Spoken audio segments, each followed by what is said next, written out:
ሴትዮ ሚስጥራቸውን በግልጽ ለወይዘሮ ሰላም ተናገረ። የብሌን እናትም እናት ነኝ ብላ የመጣችው ሴትዮ ልጇን ስለወሰደች እጅግ በጣም ስታዝንና ስትተክዝ ከሷ ውጭ ማንም ምንም የለኝም፣ እንደዚህ ልኖር አልችልም ያለሷ በማለት ወደ ሱቅ ሄዳ በረኪና በመግዛት በረኪናውን ጠጣችው። ብሌንም ስለሷ ስታወጣ ስታወር ስትጨነቅ ነበር። ይችኛዋን መርጬ ያሳደገችን ምስኪኗን እናቴን አሳዘንኳት በሚል ስትጨነቅ ስታስብ ስለቆየች ደርሳ ወደ ሆስፒታል ተወስዳችሁ ይሆን ወይስ ወይዘሮ ገነት ማንም ሳይደርስላችሁ ህይወታችሁ ያልፍ ይሆን? አብረን የምናይ ይሆናል። ሰላም ጤና ይስጥልኝ ውድና የተከበራችሁ በመላው ዓለም ያላችሁ ኢትዮጵያና ኤርትራውያን እግዚአብሔር ይመስገን ደህና ነኝ። አደራ ክፍል 17ን አብረን እናያለን። የባለፈው ክፍል ወይዘሮ ገነት የብሌን ወላጅ እናት ተብላ ለመጣችው ሴትዮ በገንዘብ ለተገዛችው የእውነት ወላጅነቷን አገኘች ብላ ተደስታ ወደ ወይዘሮ ሰላም ቤት ይዛ በመሄድ ሴትዮዋም ወደ አሁኑ ልጅቷን ከጠገቧ ነጥቃ ለመውሰድ በምትዘጋጅ ሰዓት ወይዘሮ ገነት ደግሞ ከጠገቧ ልጅቷን ከአይኔ ታርቃታለች ብላ አላሰበችም እና አርቃ ወደ መቀሌ ልወስዳት ነው ስላለቻት እጅግ በጣም ተከፍታና አዝና ነበር ወይዘሮ ገነት። የብሌን እናት ተብላ የመጣችው ሴትዮም የወይዘሮ ሰላም የብሌንን በህፃንነቷ እንዴት እንደነበረች ለማስረዳት ስትሞክር 4ኛ ክፍል እያለች ትል ነበር። ወይዘሮ ገነትም የብሌን አሳዳጊ 4ኛ ክፍል እያለች እንዴት ከአንቺ ጋር ታሪክ ሊኖራት ይችላል? እኔ ያገኘኋት 2ኛ ክፍል እያለች ነበር፣ ስለዚያች ደግሞ አረብ ሀገር ነበረች በምትላት ሰዓት ትደነግጣለች። ቃልም ሴትዮዋ በምትደነግጥ ሰዓት የብሌን እናት ካሁን በኋላ ከልጅሽ ጋር እንዴት ለማሳለፍ አስበሻል? በማለት ነገሩን ታስቀኝሳለች። ወይዘሮ ሰላምም ቃልና ይቺ ሴትዮ የተደበቀ ነገር ያላቸው ይመስላል በማለት የተጠራጠረች ይመስል ነበር። የእኔ ሀሳብ ልጄን ይዤ ወደ መቀሌ መሄድ ነበር ወደ ቤተሰቦቼ፣ ነገር ግን እስካሁን ልጄን እስከማገኛት ድረስ እስኪቆይቻለሁ። አሁን ግን አንድ ያለችኝ ሀብቴን እሷን ስላገኘ ወደ መቀሌ ይዣት እሄዳለሁ ትል ነበር ሴትዮዋ። የብሌን አሳዳጊ ወይዘሮ ገነትም ጭራሽ መቀሌ ድረስ እሷን አጥቼ እንዴት ነው መኖር የምችለው? ጭራሽ አንዳንዴ እንኳን እንዳላገኛት በማለት በጣም ተከፍታ ነበር። ወይዘሮ ገነት እኔ እንኳን የወለድኳት እናቷ ለዓመታት ሳላገኛት ኖሬያለሁ። የአንድ ምንም አትሆኝም፣ ልጅነቷ ደግሞ ለእኔ እንደሆነ አትርሺ በማለት በጣም የሚያስከፋ ቃላቶች ትናገር ነበረ። በገንዘብ ተገዝታ የመጣችው ሴትዮ አቶ በኃይሉም ዛቻም ስለነበረባት ጥንቃቄ አድርግ እያለ የሞላትን ነገር ይዛ ስለመጣች ወላጅ እናት መስላለች። ዛሬውኑ ነው ይዣት የሚሄደው ትል ነበር ሴትዮዋም። ወይዘሮ ገነትም በጣም ይደነግጣሉ። ዛሬ ቢያንስ እንድሰናበታ ጊዜ ስጥኝ እንጂ ትል ነበር ወይዘሮ ገነት። ወይዘሮ ገነትም ለብሌን የኔ ልጅ እናትሽ አንድ ነገር በያት፣ አንቺን አለሜን ይዛ ልትሄድ ነው፣ ያላንቺ እኮ መኖር አልችልም፣ ንገሪያት ለእናትሽ ትል ነበር።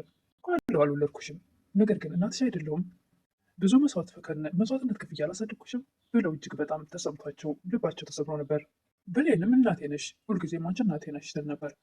የብሌን እናት ተብላ የመጣችው ሴትዮም ለምንድን ነው ልጅቷን የምታስጨንቂያት? እስከዛሬ ስላሳደግሽኝ አመሰግናለሁ። ከዚህ በኋላ ግን እኔ እናቷ መጥቻለሁ። እንደውም ሁለተኛ ባታገኛት በጣም ደስ ይለኛል ትል ነበር ሴትዮዋ። የብሌን አሳዳጊ ወይዘሮ ገነትም እጅግ በጣም ተከፍተው ወጥተው ሲሄዱ ብሌን ለመከተል ብትሞክርም ነገር ግን እናት ተብዬዋ ወይ ከሷ ወይ ከኔ ምረጭ፣ ሁለተኛ እናትነቴን እርሺ በማለት ስትዝትባት እሷም በመፍራት ወደ ወላጅ በተባለችው እናት ትመለሳለች። ዳጊም ቃልን እራት ልጋብዝሽ በማለት እሷም እጅግ በጣም ተደስታ የፍቅር ግብዣ መስሏት፣ ነገር ግን ዳጊ የፈለገው ጠጥታ ስትሰክር ሚስጥሩን እንዳለ እንድትዘረግፍለት ነበር።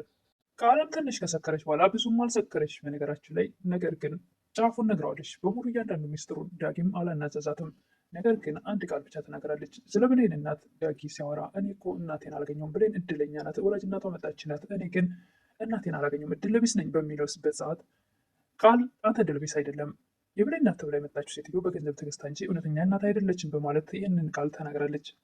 በስተመጨረሻም በኃይሉ ወደ ሴትዮዋ ስልክ በመደወል አንቺ እንዴት እስከዛሬ እስካሁን አልሄድሽም? ዛሬም አለሽ እንደ በሚል ሰዓት ብሌን ነበረች ስልኩን ያነሳችው። በኃይሉም እጅግ ይደነግጣል። ሄሎ ብትል መልስ ሊሰጣት አልቻለም ነበር።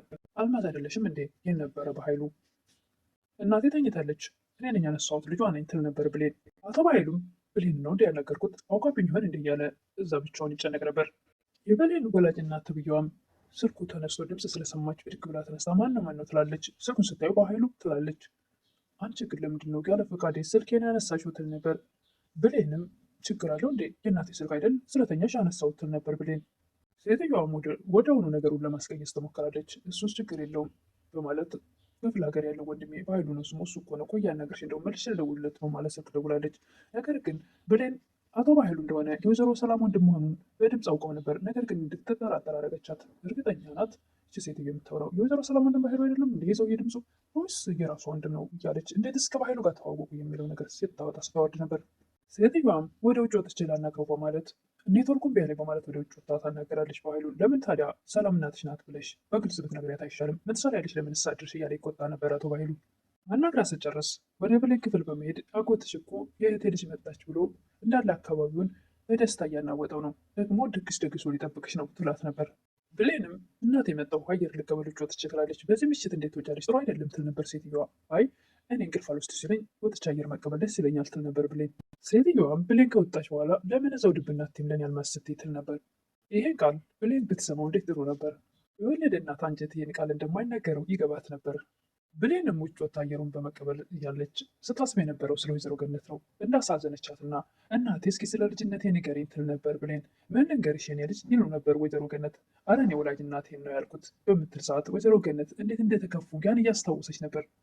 ዳግም ብሌንን ራት ለጋብዞች በማለት ወደ ቤቱ በማስገባት መጠጥ እያጠጣት የሆነ ነገሮችን እንድታውጣጣለት ስለፈለገ እኔ እድለኛ አይደለሁም ብሌን እድለኛ ናት ወላጅነቷ መጣችላት ይል ነበር። ብሌን እድለኛ አሁን አይደለም፣ አንተ ደግሞ እድለቢስ አይደለም። ብሌን እኮ እናት ተብላ የመጣችው ሴትዮ በገንዘብ ተገዝታ ነው። ዳግም እያንዳንዱ ቃል የምትናገረውን ነገር ይቀዳት ነበር፣ ድምጿ ሊቀርጸ ነበር እና ብሌንም ይችን ነገር ቃል ብሌን ይቅርታ ቃል ይችን ቃል ተናገርኩ ብላለ ዳጊ ወደ ላዩ ላይ ልትለጠፍ ትፈልጋለች። በፍጹም እኔና አንቺ ይህን ነገር ማድረግ አንችልም፣ እኔ አንቺ እህቴ ነሽ፣ እኔ ወንድምሽ ነኝ እንጂ እንደዚህ ፈጽሞ አይሆንም ይላት ነበር። ቃልም እጅግ በጣም እና ለምንድን ነው እራት የጋበዝከኝ ትል ነበር ቃል። እና አንቺ ምርጧን እህቴን እራት ለመጋበዝ ምክንያት ያስፈልጋል እንደ ይላት ነበር። ቃልም እየተንገዳገደች ሰክራ ነበርና ይሄ ልክስክስ እኔ ወዳለሁ እያልኩት እሱ ደግሞ እህቴ ነሽ ይለኛል እያለች እየተንገዳገደች ብሌንም አየር ልቀበል ብላ ውጭ ወጥታ ቁጭ ብላ ስለነበረ ታያታለች። ቃልም ብሌን አጠገብ ስትደርስ እንዴት ነሽ ብሌን፣ ብታይ ደስ የሚል ምሽት ነው ያሳለፍኩት። ዳጊ እንደዚህ የፍቅር ሰው ነው እንዴት ትል ነበር። ብሌንም ቃል ካጠገቧ ዘወር ስትል ክትክት ብላ ትስቃለች። ለምንድን ምስቂው ብላ ወደኋላ ትመለሳለች። ቃል አልፈልጋትም አላት አሉሽ እንዴ ትል ነበር ቃል። ይበለኝ እንኳ እንደካረገ ሲጀምር አይመጥነኝም ትል ነበር ቃል። ቃል ግን ምን ሆነች ነው በሰላም ነው ትል ነበር ብሌን። ምን ሆናለች አለች። ምን ሰውን አገኘች ትል ነበር። ማን ነው ደግሞ የሚለኝ ትል ነበር ብሌን። እኔ ምንም አልሆንኩም ደግሞ የማንም ልቅምቅም የመጣለትን አወራና እኔ ቃል ምን ልሆን ነው። ከባይሉ ጋር የሚሰራው አጋቹ ሳሚም ለብሌን በመደወል ረሳሽኝ እንዴ ባለፈው ቸኮሌት የላኩልሽ ልጅ ነኝ ይላት ነበር። ቃልም ወደ ቤት መግባቷን ትታ ወደኋላ መለስ ብላ ብሌን የምታወራውን ታዳምጥ ነበር። ብሌንም ቃልን ስላየቻት ወይ የኔ ውድ አንተ ባለፈው የላክልኝ ቸኮሌት እንዴት እንደወደድኩት ምርጫ አይነስ እንዴት አወቅ እያለች ታናገረው ነበር። ብሌንም ለምን ነገ አንገናኝም ጥሩ ጊዜ እናሳልፋለን ትል ነበር። ነገር ግን ቃልን ለማስቀናት ይመስላል ቃልን በር ላይ ተገትራ ድብን ያለች ትመስል ነበር። ከፊቷ ላይ ይነበብ ነበር። ሳሚ ግን ብሌን የእውነት የምታወራ መስሎት እሱ በጣም ተደስቶ ነበር። ቃል የኔ ውድ ከሚወዱት ሰው ጋር ጊዜ ማሳለፍ የማይገኝ እድል ነው ትል ነበር። ቃልም እዛ ተገትራ እሷን እያዳመጠች ያለች ይመስል ነበር። ቃልም በማግስቱ ነጋና ምሽቱ ጨለማው ነጋና ጠዋት የብሌን እናት ተብዬዋን ስታገኛት እናቷ እንዳልሆንሽ አውቃለሁ፣ ደግሞ በጣም ጎበዝ ተዋናይ ነሽ፣ እኔንም እኮ ልጇ እንደሆንኩ ልታሳመኝ ሞክረሽ ነበር። ሴትዮዋም እጅግ በጣም ትደነግጣለች። ምንድን ነው የምታወሪው? እንዳመጣልሽ ስለፈልፊያለሽ እንዴት ትል ነበር ደንግጣ።